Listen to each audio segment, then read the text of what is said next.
Rebonjour. On va faire cet cinquième exemple concernant le calcul des puissances dans une installation. C'est la suite logique de l'exo précédent, le numéro 4. D'accord? Là, on a une installation électrique chez un pisciculteur. C'est un exemple. Hein. Et là, on a dans cette ferme, il y a trois zones. Zone 1, 1, zone 2, zone 3. Dans la zone 1, il n'y a que des moteurs triphasés, monophasés ou universels, c'est-à-dire courant continu, courant alternatif. Et la deuxième zone, on peut y accéder pour jeter un coup d'œil, pour voir ce qu'il y a dedans. On voit, il y a les éclairages, le chauffage, les moteurs encore. Et puis, le trait discontinu, là, représente les endroits inaccessibles à l'intérieur de cette zone. D'accord? On ne peut pas savoir ce qu'il y a dedans. D'accord? Mais il y a des machines, des éclairages, des chauffages et tout. Des chauffages et tout, mais on ne peut pas y accéder. D'accord? Et la troisième zone, c'est totalement inaccessible. On ne peut pas savoir ce qu'il y a dedans. Et on vient mesurer. J'ai mis ça, hein, mais tu peux enlever. Hein.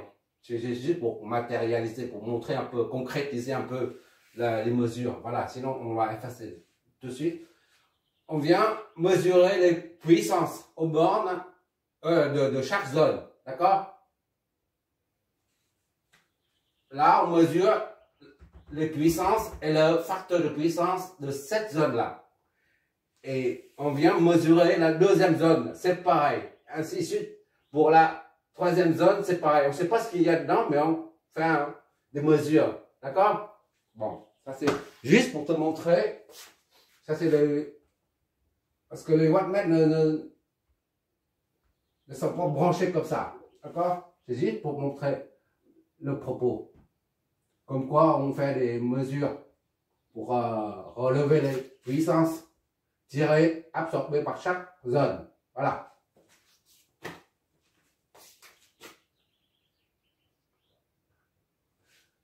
Les mesures nous donnent la fréquence de fonctionnement du réseau, c'est 50 Hz. Dans le dernier exo, on a eu affaire à une fréquence de fonctionnement du réseau de 60 Hz. Là, les mesures nous donnent 50 Hz. Et l'amplitude maximale de la tension secteur, là, à ce niveau-là, d'accord? Ça, c'est ici. Voilà. L'amplitude maximale, c'est ici, là. D'accord? Ou ça. D'accord? Ça, c'est une source de tension, là.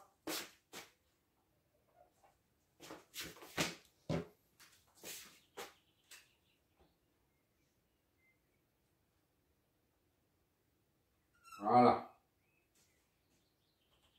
Source de tension alternative. Voilà. L'amplitude maximale, c'est de 169 et quelques. Ça, ce sont des mesures hein, effectuées. Et pour la zone 1, on constate que cette zone-là tire une puissance, absorbe une puissance de 60 kW, 60 000 var en fait, avec un facteur de puissance en retard. Parce qu'il n'y a que des moteurs. D'accord? Parce qu'il n'y a que des bobines dedans. Un moteur, c'est quoi? Un moteur, c'est juste des enroulements. D'accord? Et qui dit enroulement dit inductance. Et inductance, c'est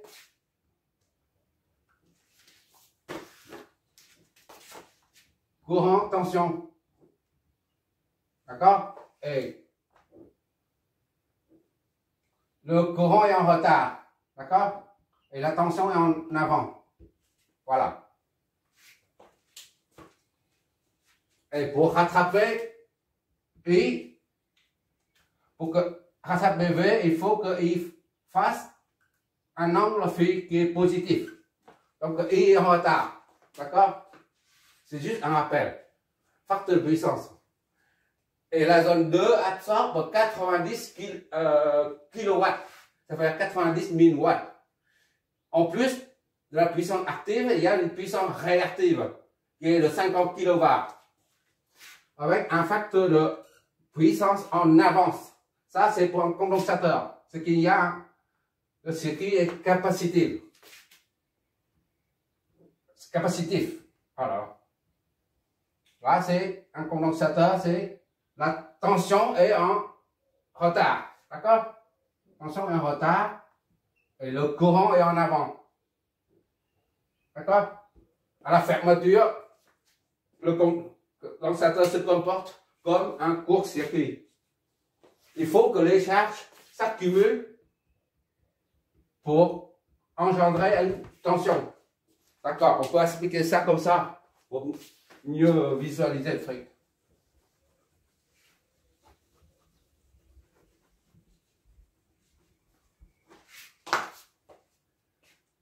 Maintenant, il faut déterminer le courant appelé par, tiré ou appelé par l'ensemble de l'installation. Ce courant-là. Et l'impédance totale de l'installation. D'accord? C'est-à-dire, il faut l'impédance totale de l'installation. C'est-à-dire, il faut trouver un circuit équivalent à l'ensemble de cette installation. D'accord? Et à partir de l'impédance totale, on verra s'il faut apporter une correction de puissance, du facteur de puissance ou pas. D'accord? L'impédance totale de l'installation, doit-on apporter une correction du facteur de puissance via un condensateur ou une bobine inductance? D'accord? Inductance. D'accord?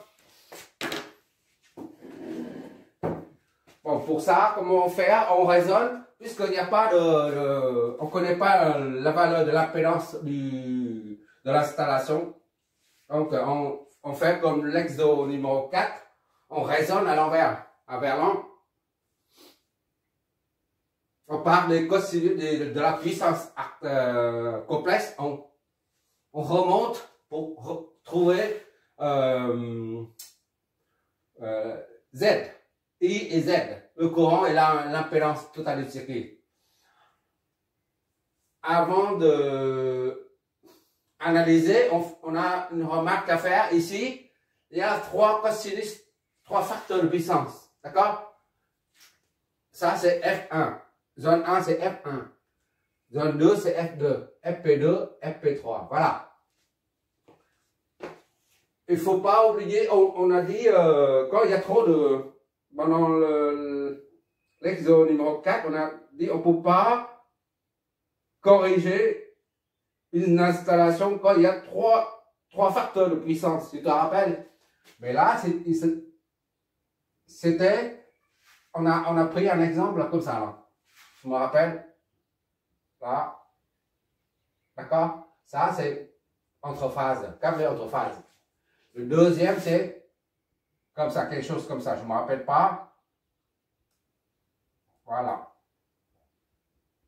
Complètement déséquilibré. D'accord?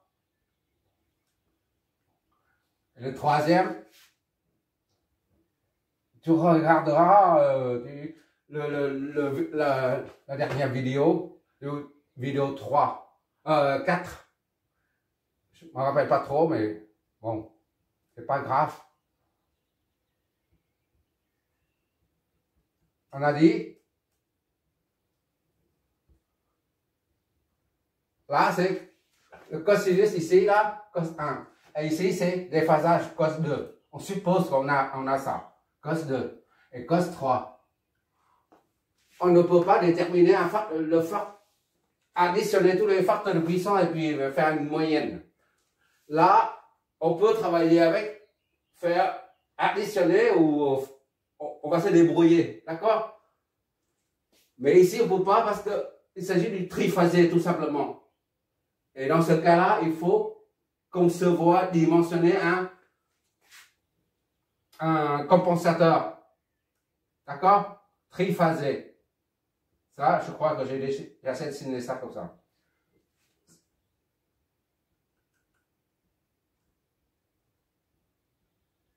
Le compensateur triphasé est composé soit d'une seule bobine d'inductance L et deux condensateurs, soit deux bobines et un seul condensateur. Et on a dit qu'on va développer une formule, on va trouver la formule pour dimensionner correctement le réseau triphasé. Tu te rappelles? C'est l'exode 4, 3 ou 4, je ne me rappelle pas. On a abordé ce problème.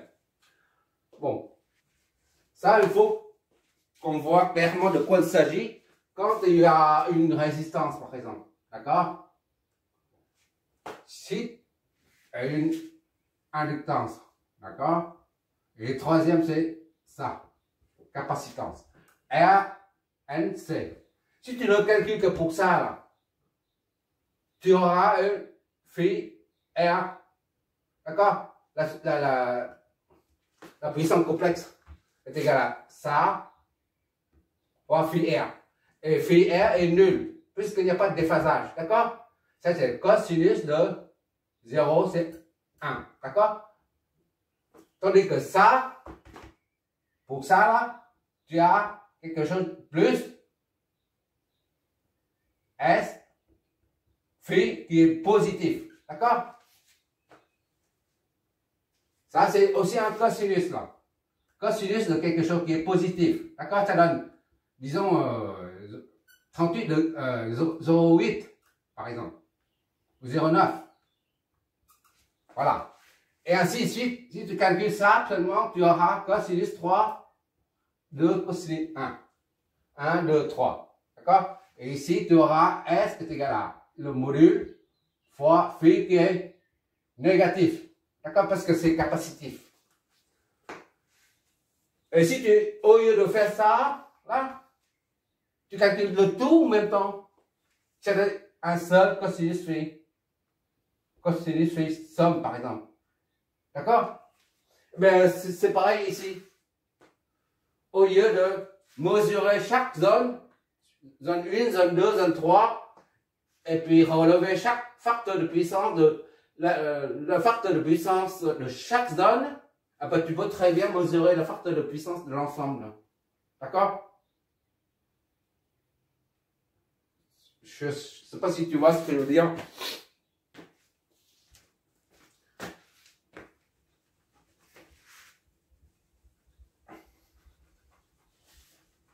Je veux dire par là que c'est, même s'il y a trois cosinus, trois facteurs de puissance, mais ça reste valable pour notre raisonnement.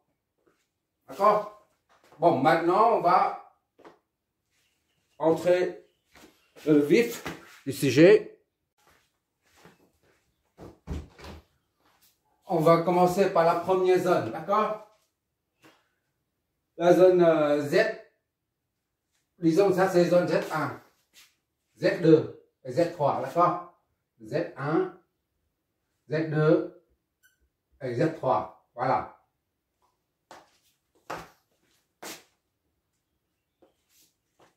Pour la zone Z1, Z1 là, Z1, disons, zone Z1, Z1. On a quoi? On a une puissance en var, d'accord? En retard. Q est égal à 70 puissance 3. D'accord? Var. FP, un retard. Comme on vient de signaler, ça signifie que le courant, quand on parle de retard ou de l'avance, il s'agit toujours du courant. C'est le courant qui est en retard par rapport à la tension ou le courant qui est en avance par rapport à la tension. D'accord? Retard ou en avance, c'est le courant. D'accord? Alors, ça, c'est le courant, c'est par rapport à la tension. Le courant est en retard, ça signifie qu'il s'agit d'une inductance. D'accord? Donc, phi est positif. Phi 1 est positif. C'est tout ce qu'on sait. Parce qu'il n'y a pas de facteur de puissance là. On sait seulement que c'est en retard, mais on n'a pas un nombre. Or, c'est inductif. Retard, inductif. Inductif. Voilà. Inductif. Ça, cette zone-là, elle est additive. Or, on a une formule de la puissance complexe qui nous dit S, là, est égal à V, I, d'accord, sur 2. Est égal au module fois phi. On va appliquer ça à cette zone, d'accord? À cette zone uniquement. Phi 1, d'accord? Facteur de puissance 1, la zone 1. Est égal à la puissance apparente fois phi 1. Mais aussi est égal à S cosinus phi 1, d'accord? Plus J S sinus phi 1.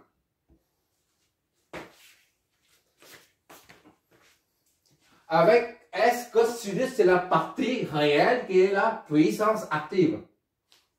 D'accord? Ça, c'est la puissance active. P 1. Et là, c'est la partie imaginaire. Q 1. En watts, c'est-à-dire en var. D'accord? Bon. Comme il n'y a pas de puissance active, on n'a que la puissance réactive. D'accord? La zone 1 absorbe une puissance de 60 kW. Il n'y a pas de puissance, il n'y a que la puissance réactive. Il n'y a pas de puissance active. Ça signifie que P1 est nul. D'accord? Ça est égal à 0. Tandis que ça est égal à 60 10 puissance 3. G. D'accord? Donc, à partir de là, on peut trouver, ça nous donne S est égal à, donc à, on met S1 pour la zone 1, d'accord? S1 est égal à, donc à 0 var plus. Pourquoi plus? Plus parce que c'est inductif, d'accord? Plus 70 puissance 3 G va en volt ampère, d'accord? Ça, on laisse comme ça, ou alors est égal à 6 10 puissance 3, 70, 90 en volt ampère, d'accord? Ça, c'est primo.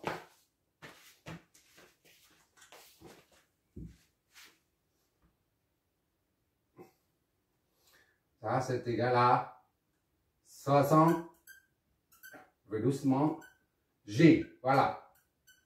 C'est égal à 70 puissance 3, 90. C'est en vol ampère. Quand il s'agit de la puissance complexe, c'est en vol ampère. Ah, c'est primo, pour la première zone. On fait la même chose pour la deuxième zone. Zone 2. D'accord? La zone 2 absorbe une quantité de puissance de 90 kW et une quantité de puissance réactive. Ça, c'est active et réactive. Donc, et le facteur, c'est en avance. D'accord? S. C'est trop bas là. Ça, c'est I en avant et en retard. Retard, il faut noter en retard. D'accord? Retard, voilà. Bon, maintenant, zone 2. Zone 2, c'est P. Il y a P. P2 là, qui est égal à 90, 10 puissance 3 watts. D'accord? Et Q, c'est égal à 50 var. Q de 50, 10 puissance 3. D'accord? Avec FP2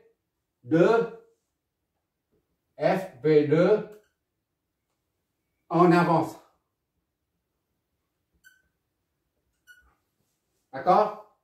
Ça signifie qu'il s'agit d'un circuit capacitif, c'est-à-dire fileux négatif. D'accord? Circuit capacitif. D'accord? Et en avance. Voilà. Comme en haut. Là, c'est la présentation, comme en haut. D'accord? Donc, comme ici, là, c'est plus. Quand c'est plus, là, positif, on met un signe plus. Quand c'est négatif, on met un signe moins dans la formule. C'est tout. Bon, maintenant, S2, on a déduit S2.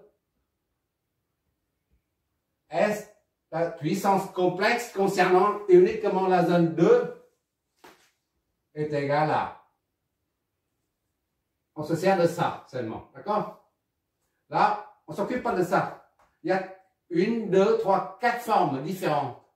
D'accord? Et on utilise la forme qui correspond à la situation dans laquelle on se trouve.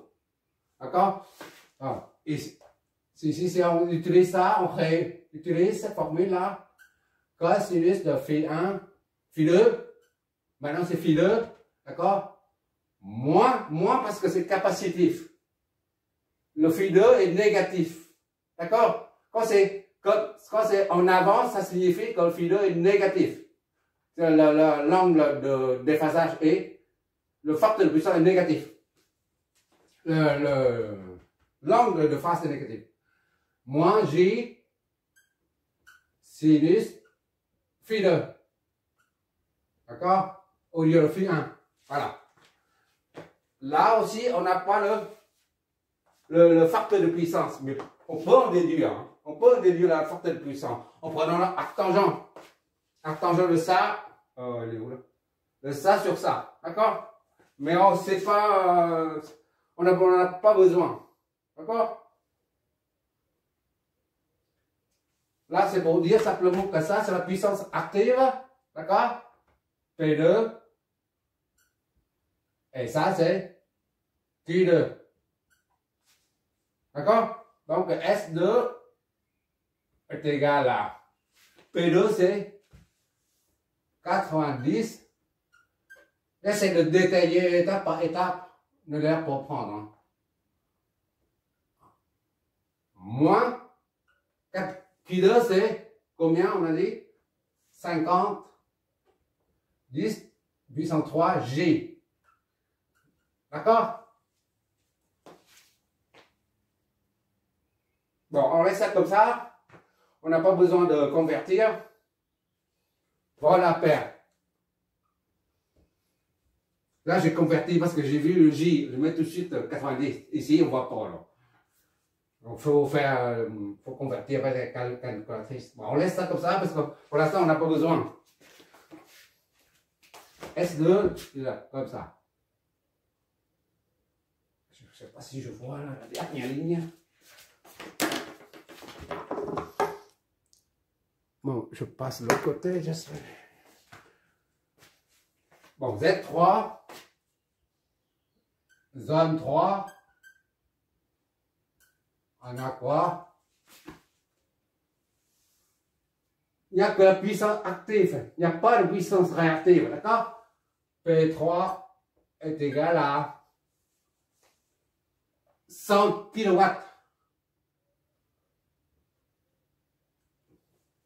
D'accord? Et cosinus phi est égal à cosinus 31. De temps en temps, il faut s'éloigner, sinon on ne voit pas. Cosinus phi 3 est égal à l'unité. Voilà. Q3 est égal à 0. Q3 est 0. Cosinus phi 3 est égal à l'unité. D'accord? Puisqu'il n'y a que la charge, c'est normal, parce qu'il n'y a que la puissance active. Il n'y a pas de puissance réactive. Il n'y a pas de l'opérateur J. Donc le courant et la tension sont en phase. C'est pour ça qu'il n'y a pas de déphasage. D'accord? en termes de puissance complexe, on a S3 est égal à, comme en haut là, S3, je remets, S, d'accord? Ici c'est, on a mis tout à l'heure, S3, S1, j'ai oublié ça. Parce qu'il y a 3 zones. Et là, c'est S2. D'accord? S. J. Moi, J. S. 2. Fois ça. D'accord? OK. S1, cos 1. OK. Et là, c'est S3 fois cosinus phi 3. D'accord? Et comme il n'y a pas de déphasage, le courant n'est ni en avance ni en retard. D'accord? Donc il n'y a pas de puissance. Machin là. Tu mets J, il n'y aura pas de toute façon. Donc J, on met J quand même. S, 3, sinus, phi 3. D'accord? Ça, c'est la formule. Ça, on applique la formule. Je ne sais pas si tu vois tout le temps. C'est trop bas, là. Bon, il est temps de passer de l'autre côté. Bon, maintenant, on remplace ça. Ça, c'est la puissance active. C'est S3 est égal à 4, 100 000, 10 puissance 5. Ça, c'est Q. P et Q. D'accord? Ouh là là, c'est trop bas.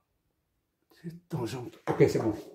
Bon, P3, c'est 10, on met là-dedans, et plus J, 0. J fois 0.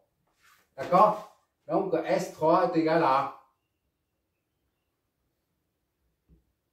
D puissance 5. Voilà. C'est en var, toujours. En von ampère, je veux dire. Bon. Bon, maintenant, il suffit pour trouver pour pouvoir trouver l'impédance totale du circuit, il faut calculer la puissance complexe totale du circuit. D'accord? Là, la puissance totale complexe du circuit, on l'appelle, au lieu d'appeler S somme, au lieu d'appeler comme ça, là, on l'appelle tout court S, d'accord? Parce qu'il y a déjà S1, S2, S3. On va S. S est égal à S1 plus S2 plus S3. Oui, il y a une petite remarque là-dessus. Les puissances complexes s'ajoutent. On peut les additionner. Par contre, les puissances apparentes, on ne peut pas les additionner.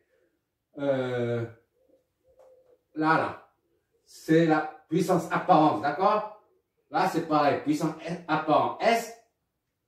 Pourquoi? Parce que lorsqu'on ajoute pour la puissance complexe, on peut les ajouter. Pourquoi? Parce que la puissance complexe contient toutes les informations. On a dit plusieurs fois ça. Toutes les informations du circuit. Phi 1, d'accord? Ainsi, S2, c'est phi 2, phi 3. Donc, tu as toutes les informations du circuit. Plus S2.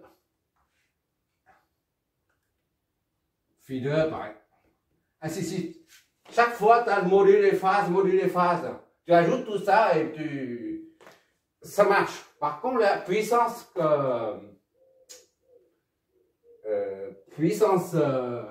apparente, S ne peut pas être égal à S1 plus S2 plus S3.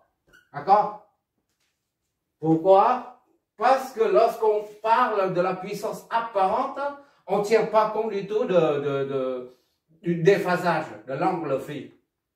on ajoute comme ça, là, on oublie complètement l'angle de phase. Donc, il manque une information là-dedans. C'est la phase. D'accord? Ça passe pas. C'est pas compatible. Là, par exemple, c'est phi 1. Tu vois bien, ici, c'est phi 1, et phi 2, phi 3. Il manque les angles de phase. Donc, à mon avis, ça s'appelle, ça c'est le théorème de Bouchereau, quelque chose comme ça. Ça fait trop longtemps, je ne me rappelle pas. Mais avec le raisonnement logique, là, on voit là, les puissances complexes, on peut les additionner parce qu'elles contiennent toutes les informations du circuit, tandis que la puissance apparente ne contient pas toutes les informations du circuit. D'accord? Dans notre cas, notre présent cas, là, c'est valable. Là. On additionne les puissances complexes. Ça, ce sont des puissances complexes qu'on va additionner là. Ce n'est pas les puissances apparentes. D'accord? Donc, S1, c'est 70 000. 70, 60, non, 60. G là, plus S2. S2 c'est ça moins ça. 90, 10 puissance 3. 90, 10 puissance 3.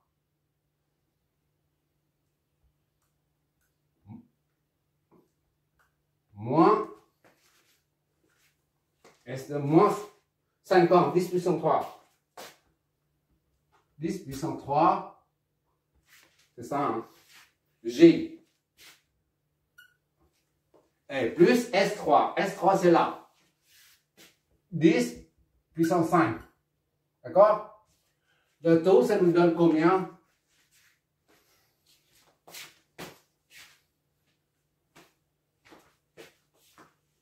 De tête, calcul de tête.